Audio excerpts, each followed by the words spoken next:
Hi.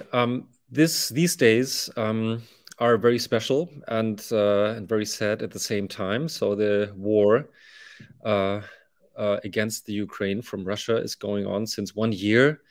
It's on February 24. That's the date where we are, more or less. And as the war is going on, there's no perspective right now to see how, when, and how it will end. So we, with a small series of interviews, we want to take a different perspective, and we want to take you on a new road. So we want to look a little bit ahead and talk about perspectives for both countries, Ukraine and Russia. So this interview here will take us to a future perspective of Ukraine, because we have the chance to talk to one of the leading investigative journalists in Ukraine, Anna Babinets, who was actually documenting corruption in Ukraine, but is documenting war crimes, more or less. And we want to talk with her about possible perspectives after the war. So hi and welcome, Anna. Hello. It is actually no surprise. It is hardly possible to imagine how a new beginning in Ukraine could look like, as we are in the midst of a war situation, which looks like if it's worse than ever. But it is necessary, I think, to take these perspectives where the future, what the future could bring for the country.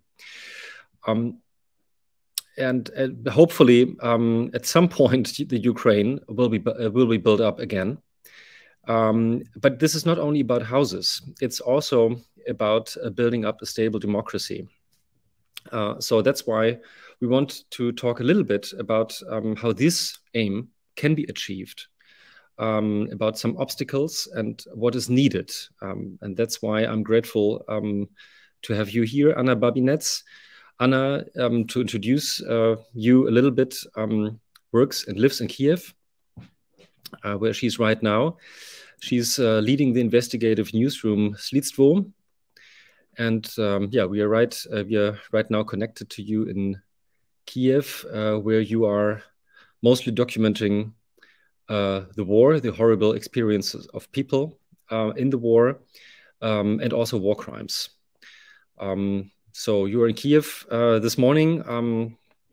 How's the situation today there? Yes, I'm in Kiev, and all people from Slidstvo Info, our investigative agency in Kiev as well. Of course, this is a war here, but in Kiev it's not so bad, even better than it was in autumn when Russians attacked Kiev almost every day, then a few times per week with rockets, and it was really hard. And every week, every 2 weeks, I thought about leaving Kiev because I have 8 years old daughter and I should care about her, and it was scary to be here. But as journalist, I should be here in my country with my people for documenting, for working as a journalist, because I don't believe in journalism in exile. And of course, I had to be with my journalists, my people, and to cover all hard things going on here in Ukraine. But these days it's better. For last months, we had a lot of problems with electricity in office, in houses, everywhere. But now it's much better. Yesterday, I was going to school for my daughter, and in all streets it was light. And I felt like I'm in New York or somewhere, because for many months it was dark in streets, even in downtown. And yesterday, for last days, it's becoming much better, and almost all streets, at least in downtown, already have lights, and people have electricity in their house almost all the time. It's becoming better, and it looks like almost like normal city with normal life. So it's better now. So the light, hopefully signifies also like some brighter future, and it's nice that you share this with us, especially you are as a journalist. I think before the war, you were also like covering topics in Ukraine, and you worked with international people, and you also worked with Russian colleagues, or you knew Russian colleagues. What is it for you personally, this relationship to people you knew before, you worked with before? How did this actually change right now? So how is there some, like, of course, hesitancy, skepticism? So how does this look like for you? Actually, I can't say that everything changed 1 year ago because we should remember that Russia started invasion 9 years ago when they occupied Crimea and then started the war in Donbass in the east of Ukraine. And I think if we are talking about the line between Russians and Ukrainians, we should think about that it happened not 1 year ago. It happened 9 years ago. I should say that I never cooperated with Russian journalists a lot because we are investigators. We have a couple journalists who are investigators as well, and who worked with us for international projects like Panama Papers, Paradise Papers, because Ukrainian and Russian criminals, Ukrainian and Russian businessmen and dark side of business and politics were connected for many years and still connected. And we worked with them. And there's a couple Russian journalists, I can work and I can talk with them. I still can talk with them, but it's only a couple because for many years I didn't see. For many last years, I didn't see, it was not necessary for me to communicate with many Russian journalists, only for some projects, and I respect their work. Mostly they outside of Russia for many years, not for last year, because they might be arrested in Russia for their investigative work and they are not in Russia, so we can communicate and we can talk. It's not like very hard for me, but it's only a couple journalists and nothing changed for me 1 year ago because we saw real Russian journalists and real Russian journalism for the last at least 9 years as Ukrainians who were already attacked by Russia. And we saw what media, what journalists, how they cover that. And nothing changed a lot for me. Mm-hmm. Okay, as you say, the war is going on since 9 years. Since 1 year became really dreadful and for all of the country, actually. Everybody is affected in one way or the other. So what is your observation? Do actually people imagine a future after the war, actually? And if yes, so under which circumstances? So... I should say that I'm pretty optimistic about the future, at least for last months. It's a little bit weird because when last months ago and for last months, there are some corruption scandals started in Ukraine because of corruption in army, in other areas. And of course, it's bad when officials during the war doing some wrong things and don't do good work during the war and don't spend budget money or money of international partners in not good way. Of course, it's bad, but for me it was good signal that we started doing like housekeeping in our country, because now I see that there is no doubt that Ukraine will exist how it was in first months. The first months of the war, it was the main question if Ukraine will exist in future for every person and for the world and for Ukraine and for everyone. Now, when we started this housekeeping, for me, it's good signal that we will exist.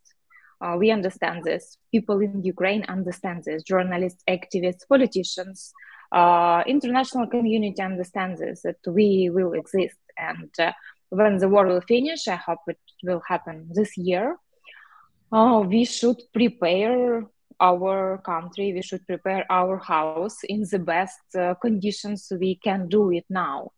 I mean, because now there is a little bit hard situation because many registers and many open information we had before the war are closed, and we are not able to, as journalists, we are not able to control authorities, and it means that there are some bad things might happen.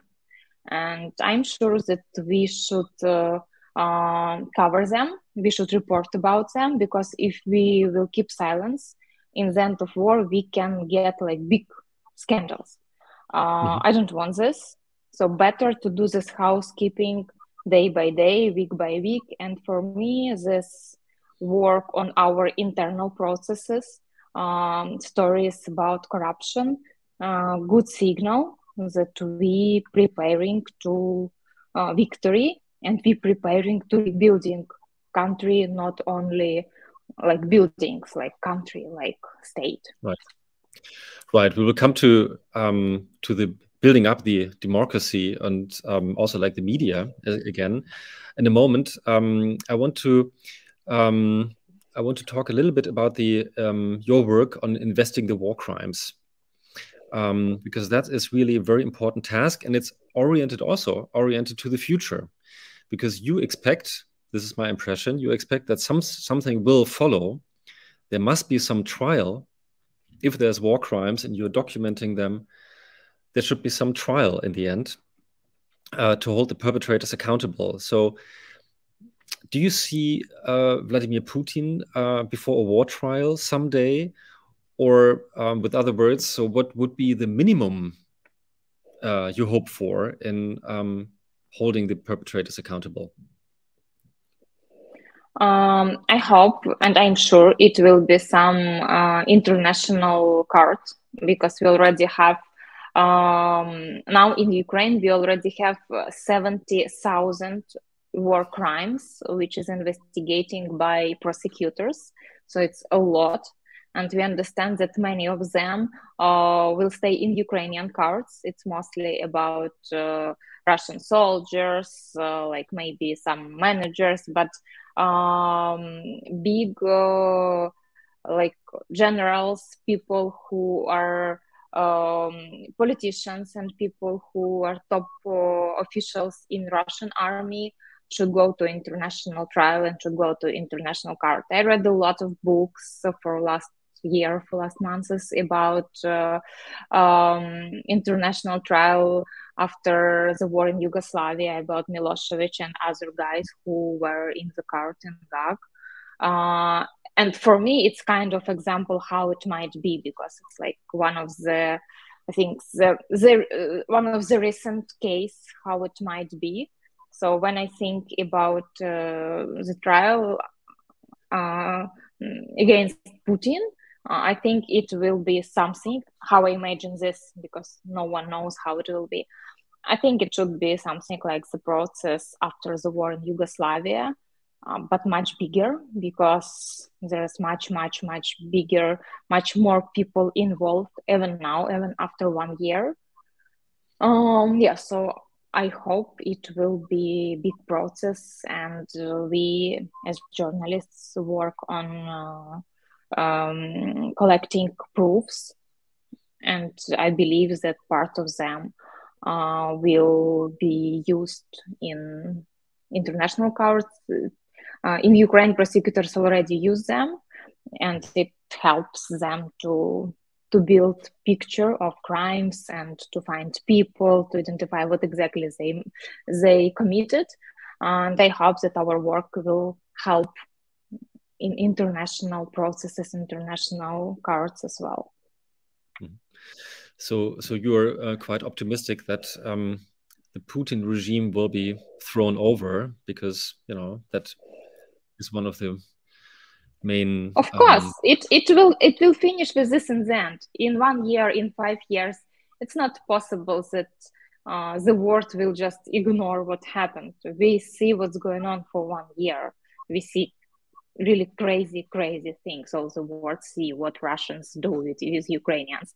I couldn't believe that it's possible in 21st century, and I don't believe that any normal country around the world can just ignore this and okay, let's just forget and start international cooperation like it was before the war. It's not possible, I think. That's also a call to the responsibility of the United Nations, or at least the European Union, actually to hold these trials, I guess. The Ukraine, you said it before, the Ukraine was a normal country before the war, not a normal country, but a country with problems as any country has. It wasn't always easy. So you were working as a journalist in documenting corruption and other crimes. So do you think that these problems you saw in the past and you see now, and you mentioned it before, there's some corruption going on at the moment, especially also with the government, but that with the war, these problems might change, or there will be kind of this country or the country is actually a little bit different than it used to be before, with the experience of the war and also with the experience how the people came together in the last year and even before. I want to believe that it will change, because now we, for last year, and we're still in the situation when we in very thin line between life and death, and usually stuff like this change people. But on other hand, we have pretty strong traditions of corruption, unfortunately. And I think we will see corruption again. We already see corruption, and we will see corruption again. There are many reasons why it will be exist, because there are a lot of young people without experience. There are some team of top officials now who I see believe that they doing much more things than others for saving Ukraine, and in their understanding they deserve for more than others. So, and sometimes they think that money is good, just say like good compensation for them for their hard work. So I see this like this mood, let's say, and I believe that corruption will not be possible in Ukraine only if it will be enough controlling structures, official structures, activists, journalists, international structures, foundation, who will control, who will follow the money and the process of rebuilding. For many years in journalism and this sphere, investigations, I see that only the fear to go to jail, only the fear to risk with reputation, to destroy reputation. There are only regulations, only ways to avoid corruption for people. No, unfortunately, not ethical things. Unfortunately, it's not the main reason. Don't do this. So I believe that when the war will end, I won't really dream about the day when our team, people from Slitstvo Info and other journalist activists, will go back to controlling our authorities, to doing their best job, their best work with spending money for reconstruction, because it will be hard times as well. And we need good managers who will make right decisions about what is the best way to spend this money. And we will control that. And it's only one way. We, official structures, Anti-Corruption Bureau, and other structures who should do it. It's only one way to fight with corruption. But it was before the war, and it will be after the war, and it will be forever until we will get zero corruption, which is kind of illusion or dream. But we will try to do this. We will be on the way, of course. Yeah, I mean, we know the same in Germany, like I think every country has its own history with corruption, and not only history, but also like, a lot of problems going on.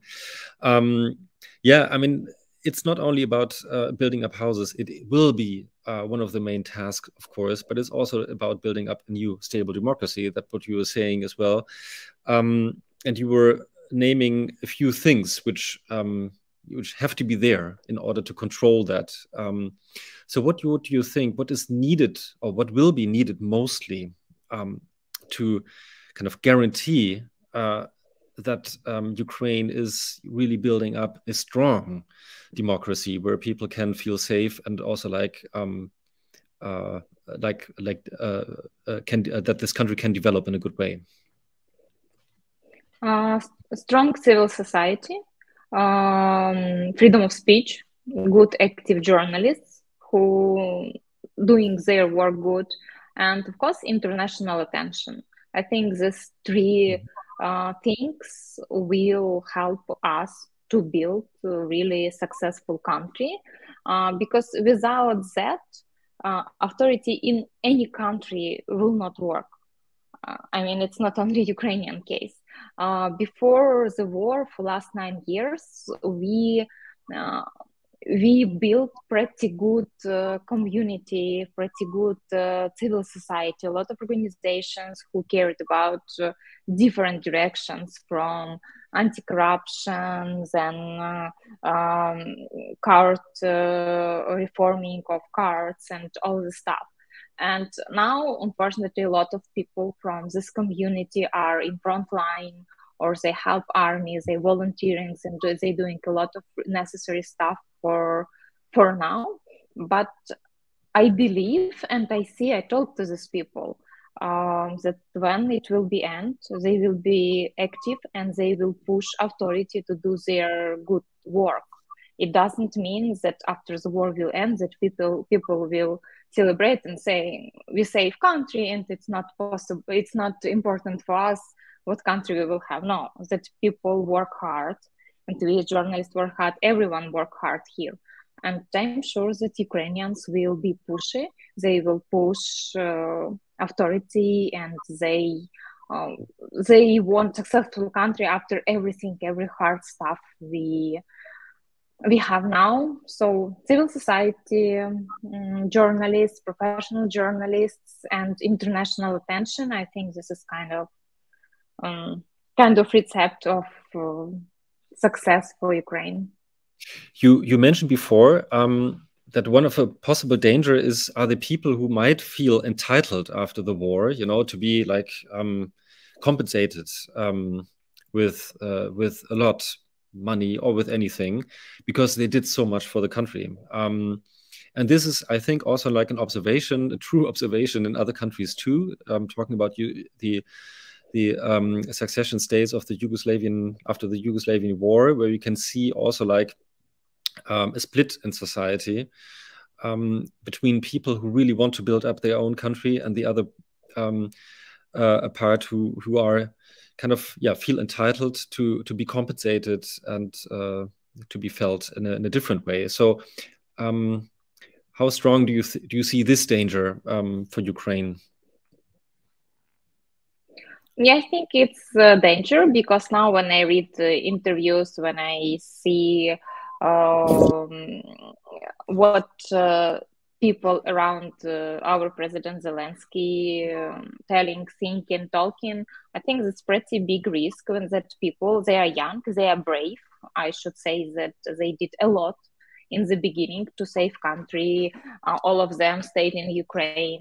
I know international community expected that at least president and closest people to him leave Ukraine, but they stayed. It's good, and it helps, I think, a lot in the beginning when Russians wanted to occupy Ukraine for a few days, for a couple of weeks. They stayed here, they really did a lot. But when we as journalists try to communicate with them, when I see some their messages, they feel like heroes. Partly they're heroes, but mainly they are just managers who hired by Ukrainians. So they should do their work. They're doing their work good, but it doesn't mean that they can do everything. I think there is a big risk of that, but again, I believe that they understand that without help from international community, without helping with arms, with equipment, with everything, if they were heroes without this international support, we would never have at least even situation that what we have now. Without international support, they wouldn't be heroes. So it's not enough. So and I believe that it's big risks, but I think that it will not be issue after the war because attention of international community will help them don't feel like they are like like someone closer to the sky than others. I hope it will help them to don't think in this way again, journalists, activists, international community. So I hope all this controlling and controlling and following them will help them to feel like just real officials who did their work good and should continue doing that. Okay, yeah, thank you very much, Anna. I think this is, it's just a first conversation, but I think it's a very, very important start to think about the future and to plan, actually, exactly that, like you said it. You want to and you have to plan, for a stable country and for doing for being able to do your work as an investigative journalist. You said housekeeping. This is exactly what we do as journalists, you might say, but also for the whole country to have a perspective. And I think it is important that we start this debate. So Anna, thank you very much for sharing your observations and but also your experiences with us. We will continue this, and I would like also to stress that we have done another interview with the human rights Russian activist Sergei Lukashevsky, who's the director of the Sakharov Center in Moscow, currently in exile. And I think with him, we talk about possible perspectives in Russia. So we have, like, in the end, two perspectives here. And so thank you very much, Anna. And yeah, we hope for a thriving future for the Ukraine. Thanks. Thank you. Thank you. Bye.